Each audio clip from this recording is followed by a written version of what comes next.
उस वक्त तक हम क्या कहें कि जी हम इंडिया से मुकाबला कर सकते हैं या उस तरह। हमारे लिए तो अगर किसी ने हमें नुकसान पहुंचाना है तो वो इतना भी अगर कर ले कि अपना असर रसूख इस्तेमाल करे, और अगर हमारे कर्ज बंद हो जाएं, कर्जे रिस्केड्यूल ना हो, तो हमारे लिए तो 4 दिन गुजारने मुश्किल हो जाएंगे। उसको अटैक करने की क्या जरूरत है हमारे ऊपर? समीना, ये जो हमला करने का तरीका है ना, या तरीका वारदात जिसको आप कह रहे हैं, वो बदल चुका है। अब आप देखें, वो बलूचिस्तान में अपनी शोरश बर्पा करते हैं, वहां पर वो कार्रवाइयां करवाते हैं, वहां के लोगों को इस्तेमाल करते हैं, और उस तरीके से वो एक सेपरेटिस्ट मूवमेंट जो है उनको अफगानिस्तान को उन्होंने हमारे खिलाफ देखें किस तरह से इस्तेमाल किया। और वो तो जय हिंद, स्वागत है आपका हमारे चैनल पर एक और लेटेस्ट वीडियो में। दोस्तों, अगर आप यह वीडियो YouTube पर देख रहे हैं, प्लीज़ हमारे चैनल को सब्सक्राइब कर लीजिएगा। अगर फेसबुक पर देख रहे हैं, फेसबुक पेज को फॉलो कीजिएगा और वीडियो को ज़्यादा से ज़्यादा शेयर जरूर कीजिएगा। हम आपके लिए पाकिस्तानी मीडिया के रोज़ाना एक से एक लेटेस्ट वीडियो लेकर आते ही रहते हैं।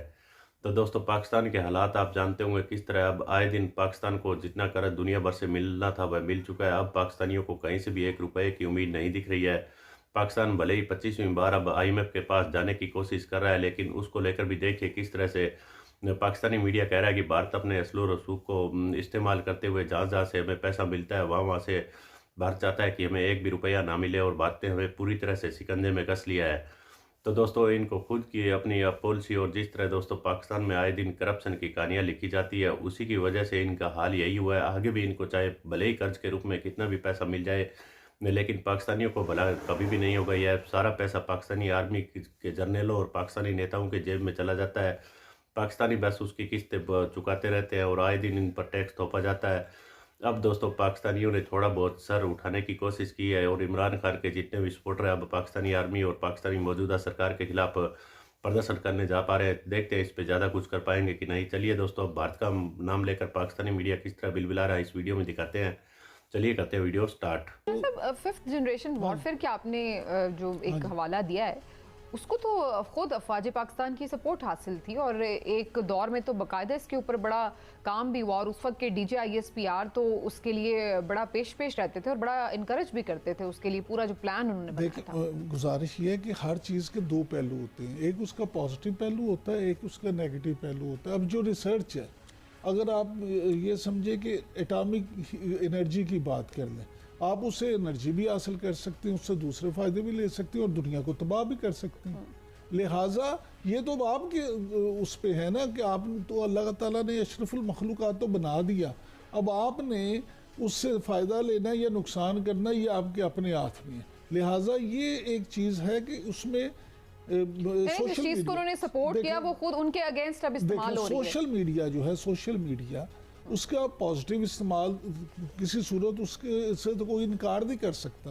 अब इस वक्त आप ये बताएं 21वीं सदी में सोशल मीडिया के बगैर आपकी ज़िंदगी जो है वो एक तरह से अधूरी है। दुनिया में देखें अरबों खरबों, लेकिन प्रोपेगेंडा नहीं होना चाहिए, उसके लिए ज़रूरी है कि कुछ मामला देखे जाएं। लेकिन एक और जो पहलू है, जाहिर है ख़ास तौर पर हम 6 सितंबर के हवाले से जिसको डिस्कस करते हैं, क्या आप समझते हैं कि भारत से अभी भी पाकिस्तान को उसी तरह के खतरात लाहक हैं, या अब नौयत बदल चुकी है? देखिए स्पीदा, किसी भी कौम और मुल्क की जो सलाहियत है उसकी सलामती, सालमियत और आज़ादी की ज़ामिन होती है। आप ये एक बात याद रखें, दिफाई सलाहियत की मैं बात कर रहा हूँ।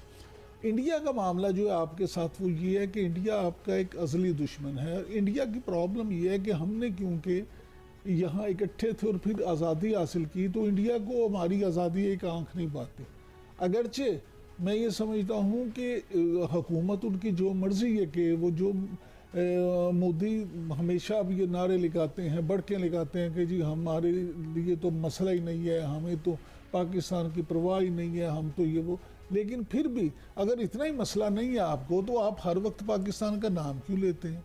मसला तो है। दूसरी बात ये है कि आज जो आर्मी चीफ ने कश्मीर का भी जिक्र किया, तो ये भी एक समझे कि खित्ते में अमन क्यों नहीं है। ये सारी जो चीज़ें हैं उसकी बुनियादी वजह तो मसला कश्मीर है। पाकिस्तान और इंडिया में मेन डिस्प्यूट क्या है?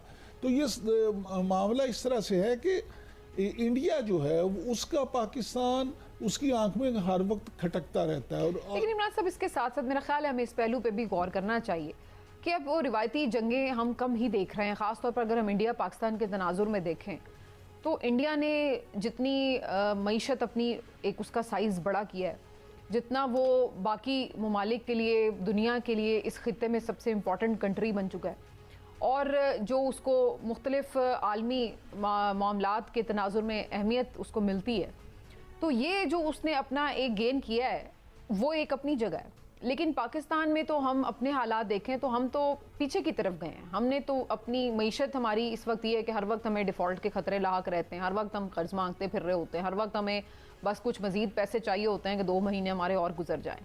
तो हमारी मईशत के तो ये हालात हैं। तो अब जो दुनिया है वो उसका सेटअप, उसका स्पेक्ट्रम, उसका पर्सपेक्टिव बिल्कुल एक डिफरेंट हो चुका हुआ है और लोग उसी को अहमियत देते हैं जिसकी मईशत स्ट्रांग होती है, जिसके पास अब पाकिस्तान इतनी बड़ी हालांकि मार्केट बन सकता है लाइक इंडिया, जहाँ पे 1 अरब से ज़्यादा आबादी है, पाकिस्तान की भी 25 करोड़ आबादी है। तो पाकिस्तान भी बड़े ज़्यादा ममालिक के, जो ज़्यादा आबादी वाले ममालिक हैं उनकी सफ़ में है। लेकिन जिस तरह से इंडिया ने अपने लिए रास्ते खोले हैं उस तरह हम नहीं खोल सके।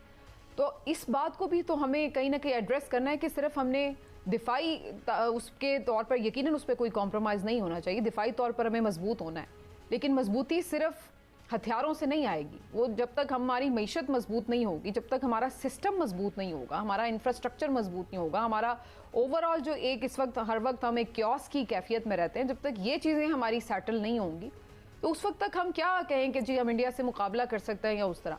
हमारे लिए तो अगर किसी ने हमें नुकसान पहुंचाना है तो वो इतना भी अगर कर ले कि अपना असर रसूख इस्तेमाल करे और अगर हमारे कर्ज बंद हो जाएं, कर्जे रिस्केड्यूल ना हो, तो हमारे लिए तो 4 दिन गुजारने मुश्किल हो जाएंगे। उसको अटैक करने की क्या ज़रूरत है हमारे ऊपर? समीना, ये जो आपने थीसिस पेश किया है ना, ये बिल्कुल ठीक है, लेकिन आप एक चीज़ को ज़हन में रखें कि इंडिया ने अपनी आबादी को ही अपना हथियार बनाया और इसमें उनके सियासतदानों ने हमेशा से एक पॉजिटिव किरदार अदा किया। वहाँ पे वो उनके जो सियासत देखें, किसी भी कौम को लेके चलना उसके लीडरों ने होता है। वहाँ पे उस तरह से आप देखें शख्सियत परस्ती है, लेकिन शख्सियत परस्ती का ये मामला नहीं है कि तमाम जमातें जो हैं वो सिर्फ अपना ये फैसला करें कि हमने इक़्तिदार की लस्ट में ही रहना है, हमने मुल्क को पीछे धकेलना है। यहाँ हमारा अलमिया ये रहा है कि हमारे यहाँ उस तरह से जमहूरियत पनप नहीं सकी, हमारे यहाँ जमहूरी इदारे पनप नहीं सके और हमारे यहाँ उस तरह से सियासी जो हमारे रहनुमा हैं वो अपने ही ज़ाती मफाद में रहे हैं, उन्होंने मुल्क के मफाद के लिए कोशिशें जो हैं उस तरह से नहीं की। अब मामला ये है कि अगर रवायती जंग नहीं है ना, तो उसकी बुनियादी वजह यह है कि दोनों ममालिक जो हैं वो एटम बम रखते हैं, एटमी कुव्वत है। अगर एटमी कुव्वत ना हो, पाकिस्तान ने धमाका ना किया होता, तो फिर आप आज ये बात नहीं कर सकती थी कि जी रवायती जंग नहीं है। अब ये जो मामला है उसमें आपको एक बात ज़हन में रखना होगी कि पूरी दुनिया में अब जो मामला है वो तो हर बिजनेस का मामला है, कुछ लो और कुछ दो।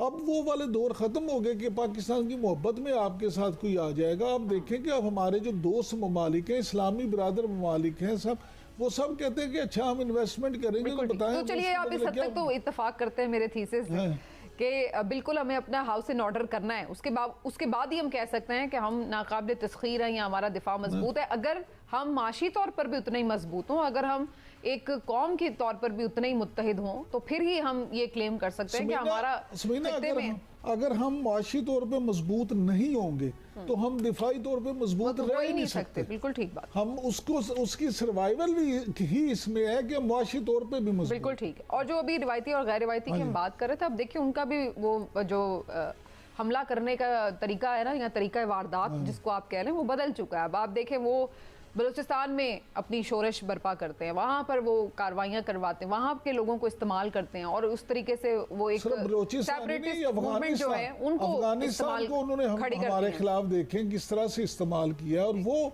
तो ये सब चीज़ों का अगर पाकिस्तान ने मुकाबला करना है या उनको काउंटर करना है, तो फिर उसके लिए हमें उसकी स्ट्रैटेजी भी उसी हिसाब से ही बनानी पड़ेगी कि हमने अगर अनदेखे दुश्मन को जो हमारे सामने खुल के नहीं खेल रहा बल्कि छुप के वार कर रहा है, उसके साथ हमने निमटना कैसे।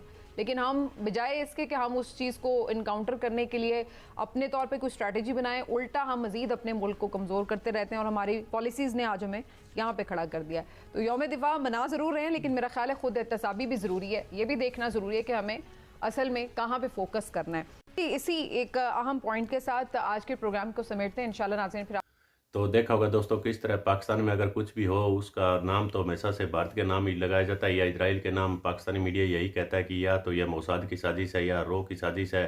लेकिन अब इनको दुनिया भर से किसी भी तरह का कोई भी कर्ज मिलने की उम्मीद नहीं दिख रही। तो किस तरह से आपने देखा होगा कह रहा है कि भारत अपने असलो रसूख का इस्तेमाल करके पाकिस्तान को एक भी रुपया कहीं से नहीं उठाने दे रहा है। और दोस्तों पाकिस्तानी मीडिया इन सब अपनी करतूतों की वजह से इनको कहीं से पैसा नहीं मिल पा रहा है, क्योंकि आज तक इन्होंने जिस चीज़ से पैसे लिए उनको कभी भी पैसा वापस नहीं किया है।